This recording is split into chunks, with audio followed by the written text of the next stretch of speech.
ચાલો આજે એ મિશનની વાત કરીએ જેણે ભારતમાં શિક્ષણની તસવીર જ બદલી નાખી.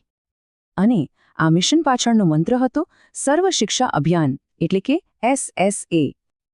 આ મિશનનો પાયો આપણા બંધારણમાં હતો, જેણે શિક્ષણને દરેક બાળકનો મૂળભૂત અધિકાર બનાવ્યો. 2001માં શરૂ થયેલા આ અભિયાનનું લક્ષ્ય એકદમ સ્પષ્ટ હતો: દરેક બાળકને પ્રાથમિક શિક્ષણ આપવું. તો આ મિશનના મુખ્ય 4 લક્ષ્યો શું હતા? ચાલો ફટાફટ જાણીએ. પહેલું, દરેક બાળકના ઘરની નજીક એક શાળા હોવી જોઈએ, જેથી કોઈ બાળક દૂર ન રહી જાય. બીજું, 6 થી 14 વર્ષના દરેક બાળકનું શાળામાં એડમિશન થાય એ જોવાનું.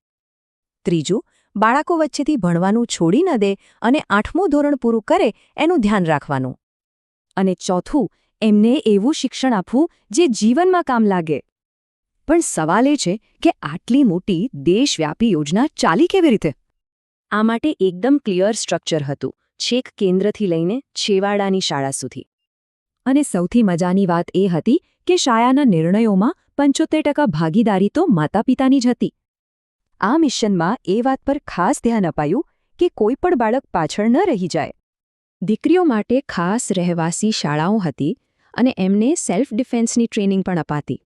ખાસ જરૂરિયાતવાળા બાળકોને જરૂરી સાધનો, મેડિકલ મદદ અને સ્પેશિયલ ટીચર્સ પણ મળતા હતા. પણ આ મિશન અહીં પૂરું નથી થતું. સમય સાથે એ વધુ મોટું અને બહેતર બન્યું. લગભગ 2 દાયકાની સફળતા પછી SSAને એક નવી વ્યાપક યોજનામાં ભેળવી દેવાયું. 2018માં તે સમગ્ર શિક્ષાનો ભાગ બન્યો. હવે પ્રી-સ્કૂલથી 12મા ધોરણ સુધી બધું એકસાથે. તો આ સફર હજુ ચાલુ જ છે અને આ આપણને વિચારવા પર મજબૂર કરે છે કે ભવિષ્યમાં શિક્ષણનો અધિકાર કેવો હશે.